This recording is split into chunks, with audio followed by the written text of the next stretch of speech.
देश में इस समय एलपीजी गैस सिलेंडर की कमी के चलते आम आदमी की जो रसोई है वहां से लेकर बड़े बड़े शहरों के होटल और रेस्टोरेंट्स में इस समय हाहाकार मचा हुआ है।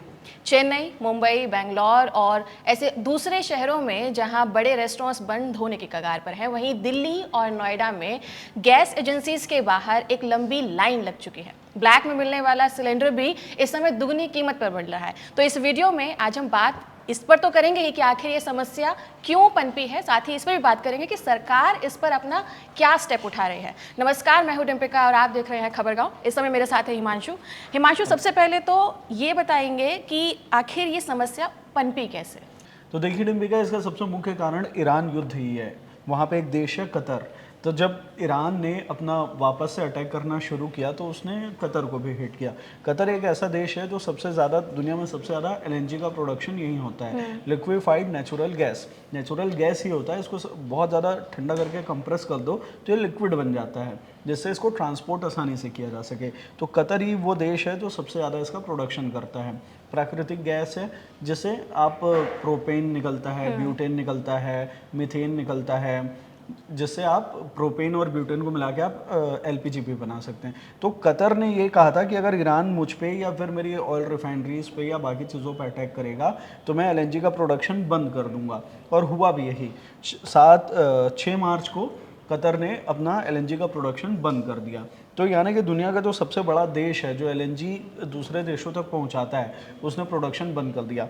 इंडिया के साथ सीन क्या है कि इंडिया वैसे तो ओएनजीसी से या रिलायंस से अपना एलएनजी निकालता है, प्राकृतिक गैस निकालता है वो, लेकिन इतना नहीं निकालता कि भारत की खपत पूरी हो सके।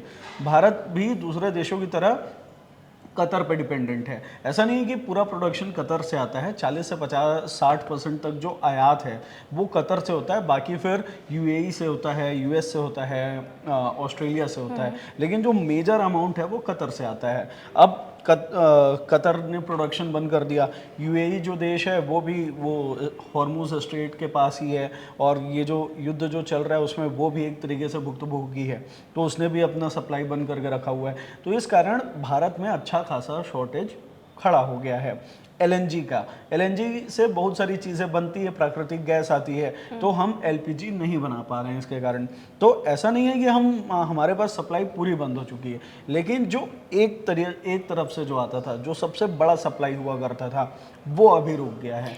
इस कारण एक मैं अच्छा आपको यहाँ पे रोककर एक सवाल ये पूछना चाहूंगी कि जब हम लोग बात कर रहे थे क्रूड ऑयल की, हम लोग बोल रहे थे कि क्रूड ऑयल का एकदम से हम लोगों के पास शॉर्टेज नहीं हुआ है, मतलब खत्म नहीं हुआ है, क्योंकि हमारे पास स्टॉक्स पड़े हुए हैं। तो इज इट लाइक कि जो हम एलपीजी की बात कर रहे हैं, ये कमी हुई है, अभी खत्म नहीं हुआ है, और उस कमी को खत्म होने की कगार तक ना पहुंचे, इसलिए सरकार ये डिसीजन ले रही है कि अभी जो सप्लाई है उसको कुछ हद तक कंट्रोल कर लिया जाए? जी हाँ, ये कुछ ऐसा ही है।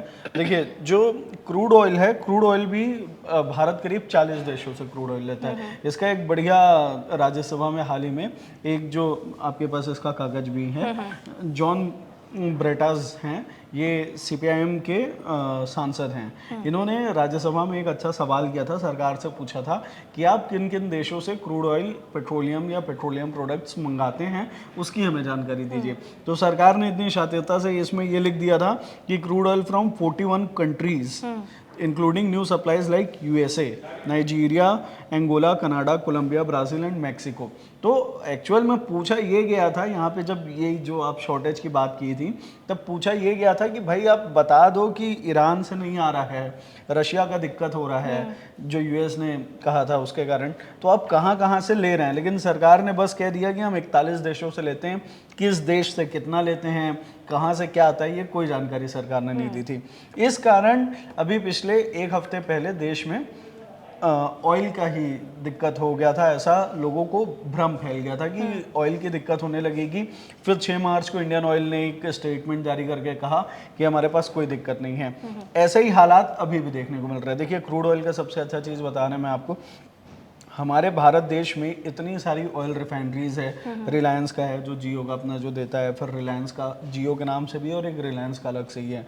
इंडियन ऑयल का है, भारत पेट्रोलियम का है, नायरा करके एक प्राइवेट प्लेयर है, ऐसा है। इन लोगों के पास ऑयल रिफाइनरीज है। और जो एलपीजी जो इन पहले क्या होता था, जब क्रूड ऑयल से पेट्रोलियम प्रोडक्ट्स बनते थे पेट्रोल या डीजल जो इन लोग बनाते थे, तो उससे गैस निकलती थी। तो ये यही फ्यूल गैस हुआ करता था। इसको पहले क्या करते थे ये लोग, चिमनी के ऊपर जो आग जलता रहता था रिफाइनरीज के ऊपर, ये लोग इसको जला दिया करते थे। अब इसको स्टोर करने का इनके पास ऑप्शन आ गया है, तो अब उस गैस को स्टोर करके ये लोग एलपीजी बनाते हैं। तो एक सप्लाई हमारे पास ये है कि हम लोग अब घर में भी अपना गैस बनाते हैं, लेकिन इतना नहीं बना पाते कि हम लोग अब ये जो जितनी सप्लाई है इसको पूरी कर सकें। इसलिए अब सरकार नए नए उपाय कर रही है।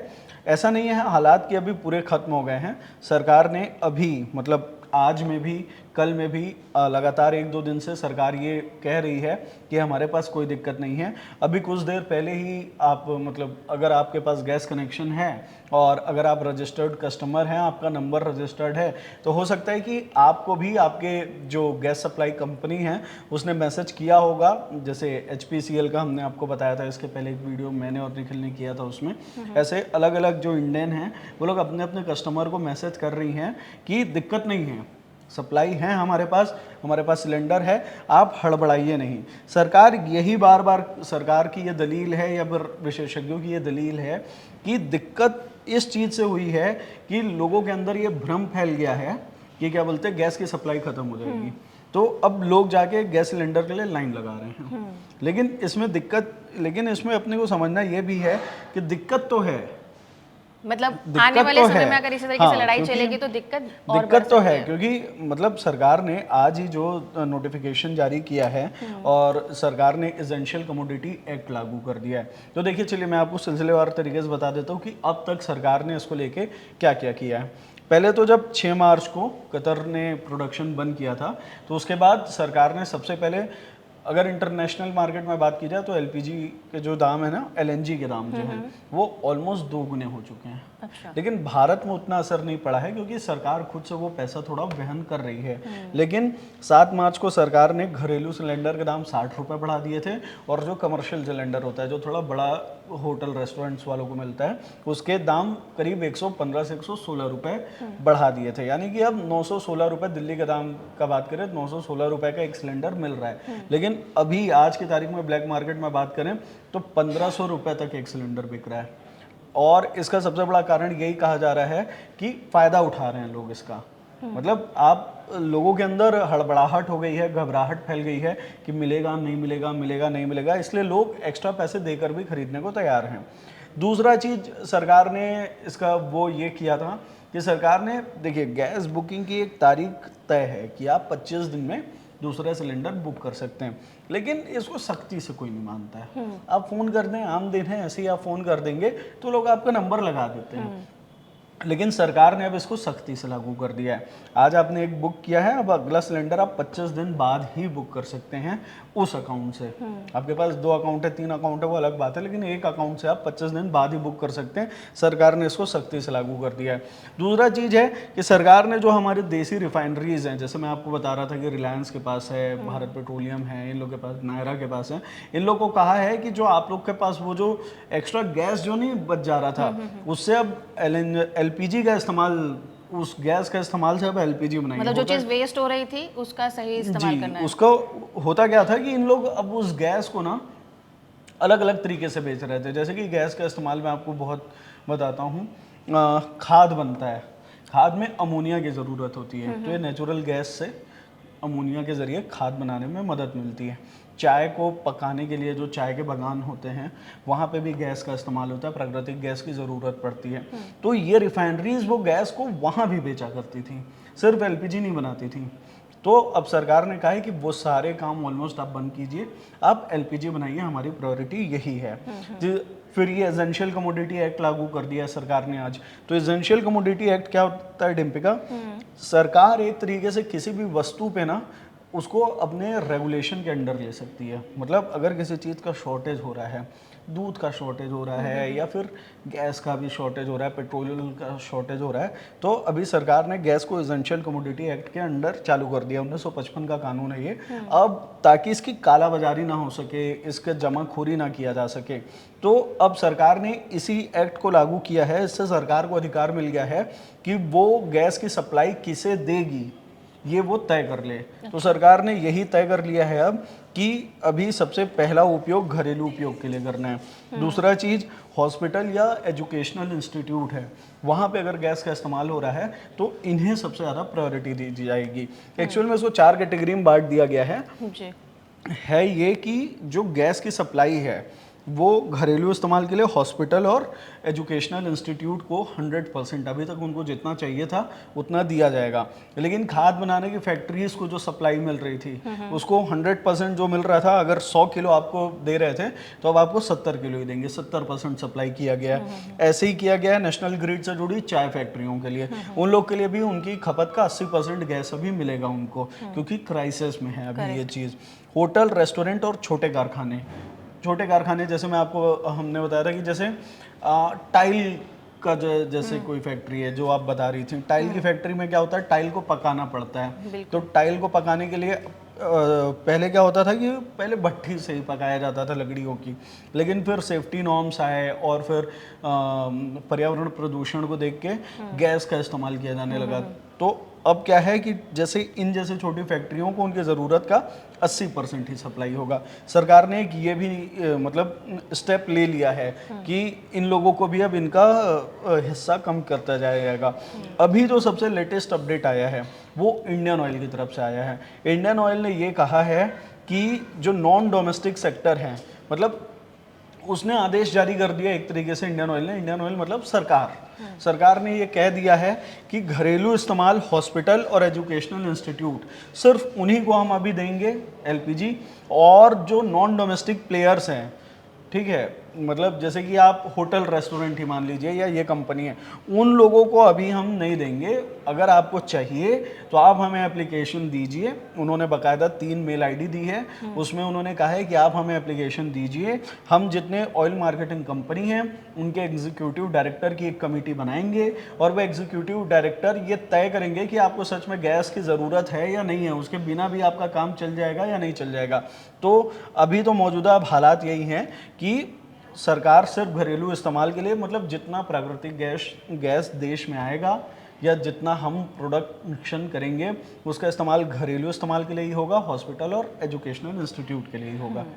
तो आज जैसे जो होटल इंडस्ट्री एसोसिएशन ने ये कहा था कि हम आज से मतलब हमारा काम जो है वो काफ़ी हद तक ठप हो जाएगा, बंद हो जाएगा, रेस्टोरेंट्स बंद करने की कगार पर आ जाएंगे। तो इसके लिए सरकार, मतलब जो आपने बोला एक तो कि उनको एप्लीकेशन देना होगा कि आपको कितना रिक्वायरमेंट है, वो नेसेसरी है भी या नहीं है। इस चीज़ के बाद क्या पॉसिबिलिटी है, कितने दिनों में उनको रिप्लाई मिल सकता है, ऐसा कुछ क्लियर किया है? देखिए अभी तक तो सरकार ने ऐसा कोई क्लियर नहीं किया है। सरकार बार बार यही कह रही है कि हमारे पास सप्लाई है, हम घरेलू इस्तेमाल के लिए पहले प्रायोरिटी दे रहे हैं और जैसे ही ये कंप्लीट होगा हम आपका भी जो एप्लीकेशन है उस पर नज़र बनाए रखेंगे। लेकिन ये बात सत्य है कि जैसे मद्रास है या फिर बेंगलुरु है या फिर मुंबई है, यहाँ के बहुत सारे होटल्स बंद हुए हैं। आज खबरगांव की टीम ने ही, हमने ही ये वीडियो रिकॉर्ड करने से पहले कुछ देर पहले नोएडा में जो अच्छा खासा, नोएडा का सेक्टर 18 में फूड इंडस्ट्री अच्छी खासी है, अच्छे खासे फूड आउटलेट्स हैं, या सेक्टर 104 है, वहाँ के भी कई जैसे ढाबा टट्टा है सेक्टर 18 में,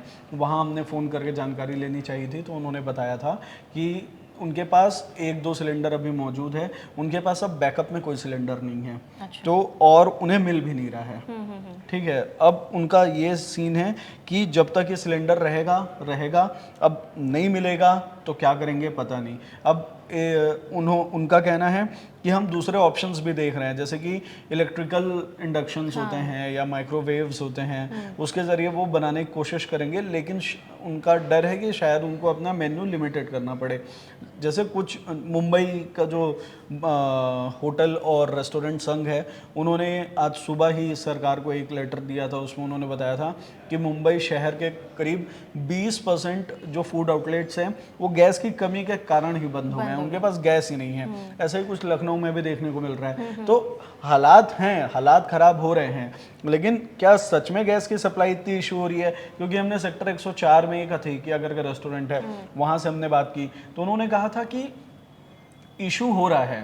पहले क्या हो रहा था कि मैं अभी ऑर्डर करता था, 1-2 घंटे में मुझको सप्लाई आ जाती थी, लेकिन उन्होंने बताया कि उन्होंने संडे को ऑर्डर किया था और ट्यूसडे को उनको, मतलब ये पिछले हफ्ते की बात है, तो उनको ट्यूसडे को 2 दिन बाद सप्लाई आई, हालांकि सेम प्राइस में आई लेकिन तुरंत नहीं आई। ऐसे ही एक दशा प्रकाश करके एक होटल है, रेस्टोरेंट है साउथ इंडियन, सेक्टर 104 में ही, उन्होंने कहा था कि आज ही उनसे बात हुई, उन्होंने कहा था कि उनका जो सेम जो प्रोवाइडर है उसने सेम दाम पे सेम रेट पे तुरंत उन्होंने दे दिया। तो इसका मतलब ये नहीं है कि पूरे नोएडा में आपको गैस की दिक्कत है। सेक्टर 29 में, सेक्टर 39 में, सेक्टर 41 में जो गैस एजेंसी उसके सामने लोग भीड़ लगाए हुए हैं, लेकिन एक तरफ से लोगों को गैस मिल भी रहा है। लेकिन ये जो अशांति फैली हुई है, सरकार एक तरफ से ये भी नहीं कह रही है कि हाँ हमारे पास पूरा गैस है, मतलब कुछ क्लियर स्टेटमेंट गवर्नमेंट की तरफ से अभी तक नहीं आ रहा है। वो एक तरीके से वो कह रही है कि हमारे पास पूरा गैस है और क्या बोलते हैं, हम आपको पैनिक होने की ज़रूरत नहीं है। दूसरी तरफ ये इस तरीके के स्टेप्स भी उठा रही हैं जिसमें आपको हम कमर्शियल यूज़ के लिए नहीं देंगे या फिर दूसरी चीज़ों के लिए इस्तेमाल नहीं करने देंगे। इससे लोगों में डर है अभी भी। एक और चीज़ होती है अमूमन जब इस तरीके का क्राइसिस देखने को मिलता है, जब हमें लगता है कि कोई चीज़ अब नहीं मिलेगी अगले 1-2 हफ्ते महीने तक, और फिर हमें ये भी नहीं पता कि ये लड़ाई कब तक चलेगी, तो ब्लैक मार्केटिंग बढ़ना शुरू हो जाता है। यही सबसे बुरी चीज है डिम्पी का। अभी शादियों का सीजन चल रहा है। Correct. अब आप सोचिए कल जिसके यहाँ शादी थी या आज जिसके यहाँ शादी है, आज जो अभी शाम को आज जो शादी करने वाला है और उसको सिलेंडर नहीं मिल रहा होगा, उसको 10 सिलेंडर 15 सिलेंडर की जरूरत पड़ेगी, तो वो किसी भी दाम पे खरीदने को तैयार हो जाएगा। और यहीं पे ये ब्लैक मार्केटिंग करने वाले लोग इसका फायदा उठाते हैं। इंडिया सबसे खराब यही है भारत में कि कुछ भी चीज होता है तो लोग फायदा उठाने लगते हैं। यूजुअली ये इंटरनेशनल लेवल पे भी होता है, जब भी किसी चीज़ की कमी होने लगती है तो हमेशा उसका एक स्टॉक जो है काइंड ऑफ ग्रुप जो है अपने पास रखना शुरू कर देता है। और वो मुझे ऐसा लगता है कि ऑयल से रिलेटेड भी हो या क्रूड ऑयल से रिलेटेड या गैस से रिलेटेड हो तो पॉसिबिलिटी हाई है, लेकिन सरकार का कहना है कि वो इस पर नज़र बनाए हुए हैं, किसी तरीके की कोई भी ब्लैक मार्केटिंग ना हो, लोग इसको अपने पास रिजर्व करके ना रखें, मौके का फ़ायदा ना उठाएं, इस चीज़ पर नज़र रखी जा रही है। फिलहाल अभी तक हमारे पास जो इन्फॉर्मेशन है हमने आप तक पहुंचाई। आगे जो भी नई अपडेट मिलेगी हम आपको खबर गांव के इस प्लेटफॉर्म से वो सभी जानकारियाँ पहुँचाते रहेंगे। तब तक के लिए आप बने रहिए। नमस्कार, धन्यवाद।